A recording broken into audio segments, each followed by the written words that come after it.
everyone, I'm back again with another video after so long। मैं बहुत दिनों के बाद आपसे रूबरू हो रही हूँ फिर से, और इसका रीज़न था कि मैं 14-15 दिन के लिए क्वारंटाइन थी। अभी मैं आपको जो व्यू दिखाना चाहती हूँ, अच्छा हाँ, मैं पहले तो बता दूँ कि मैं पूरी तरह से रिकवर हो चुकी हूँ और इस वक्त मैं संडे के दिन अपने बीच के थोड़े से जो 1 घंटे का मोमेंट है ब्रेक का, उसमें मैं आपके सामने आई हूँ। ये फार्म दिखाना चाह रही हूँ मेरे घर के पीछे जो है, जहाँ पे इतने सारे लोग, there are so many ladies working there. Just see the beauty of this place. I just love this place. मुझे ये जगह बहुत पसंद है, और जब ये खेत बिल्कुल लहलहाता है तो और भी ज़्यादा खूबसूरत लगता है।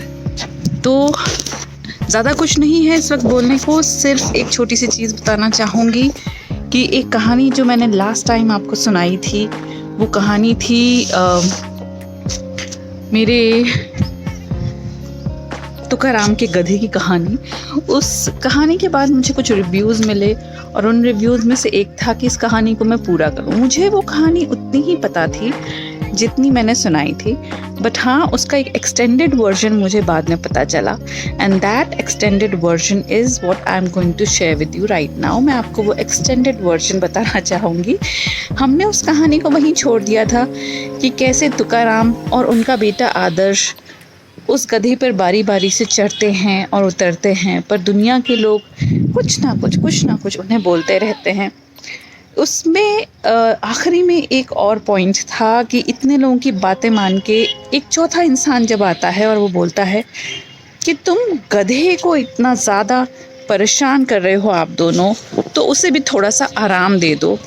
और ये तुकाराम जी और उनका बेटा उस गधे को आराम देने के लिए उसके चारों पैर रस्सी से बांध के एक डंडे पे लगाते हैं और उस पे बांध के उसे ले जाते हैं कि बेचारा गधा चलते चलते थक गया होगा, तो चलो उसे ऐसे ही लेके चलते हैं बांध के।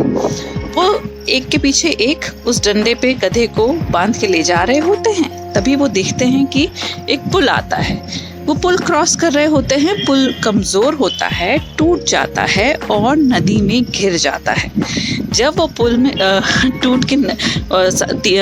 पुल टूटता है और तीनों के तीनों नदी में गिर जाते हैं, तो क्योंकि वो गधा बंधा होता है तो वो खुद को तैर के उस नदी से नहीं निकाल पाता, और इस तरीके से गधे की जान भी चली जाती है और तुकाराम जी का बहुत ज़्यादा नुकसान भी हो जाता है।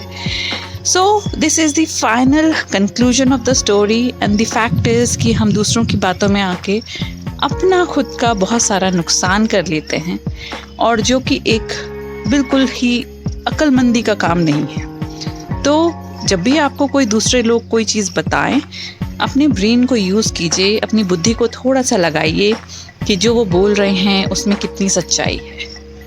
जुड़े रहिए मेरे साथ। मैं जल्द ही आपसे इसी तरीके की कोई ना कोई बातें लेके, छोटी छोटी बातें लेके जल्द ही आपसे फिर से मिलने आऊँगी। Take care, bye bye.